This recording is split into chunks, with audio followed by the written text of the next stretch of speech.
Assalamualaikum warahmatullahi wabarakatuh. Perkenalkan, kami dari kelompok 3 yang beranggotakan saya Revalina Septiani, saya Nengvita Mutia, saya Hamita Brilianti, saya Rada Oktora, yang akan menjelaskan tentang Perhimpunan Indonesia. Perhimpunan Indonesia yang nama awalnya Indische Vereniging didirikan pada tahun 1908 oleh Sultan Kasayangan dan R.M. Noto Sunoto.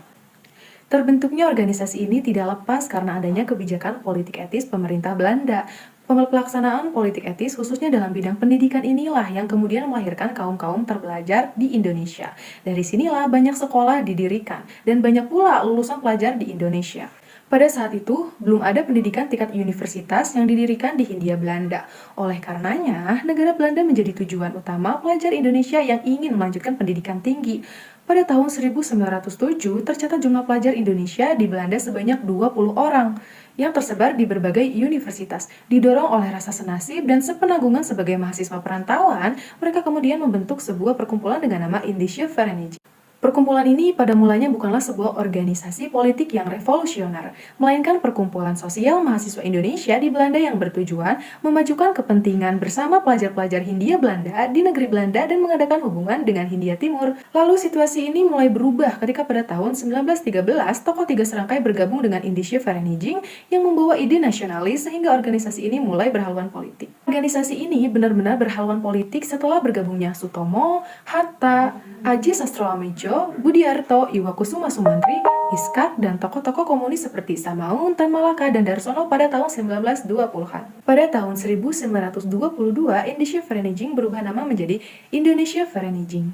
Pergerakan Indonesia Vereniging semakin mantap ke arah perjuangan nasionalisme sehingga pada tahun 1925 berganti nama menjadi Perhimpunan Indonesia. Walau sudah bubar sejak tahun 1942, warisannya sebagai salah satu organisasi perjuangan kemerdekaan Indonesia masih diperingati dan dipelajari hingga hari ini. Saya akan membacakan tokoh-tokoh perhimpunan di Indonesia. Yang pertama ada Muhammad Hatta, Ketua Perhimpunan Indonesia tahun 1926 sampai 1930. Tokoh proklamator dan wakil presiden pertama di Indonesia. Dan yang kedua ada tokoh Sultan Syahrir, tokoh intelektual, kelak jadi Perdana Menteri pertama di Indonesia. Dan yang ketiga ada Ali Sastroamidjojo, aktif dalam Perhimpunan Indonesia, kemudian menjadi Perdana Menteri di Indonesia. Dan yang terakhir ada Ahmad Subarjo, aktif di Perhimpunan Indonesia, nanti ikut dalam perumusan naskah proklamasi 1945. Perhimpunan Indonesia memiliki asas tujuan utama untuk mempersatukan seluruh rakyat Indonesia dalam satu tanah air, satu bangsa dan satu bahasa, yaitu Indonesia. Tujuan ini diwujudkan melalui 3 butir sumpah yang terkenal. 1. Air Indonesia, 2. Berbangsa satu, bangsa Indonesia, 3. Menjunjung bahasa persatuan, bahasa Indonesia. Perhimpunan Indonesia. Perhimpunan Indonesia memiliki dampak besar dalam pergerakan nasional Indonesia, khususnya dalam membangun kesadaran nasional dan mempersatukan berbagai golongan dalam perjuangan kemerdekaan.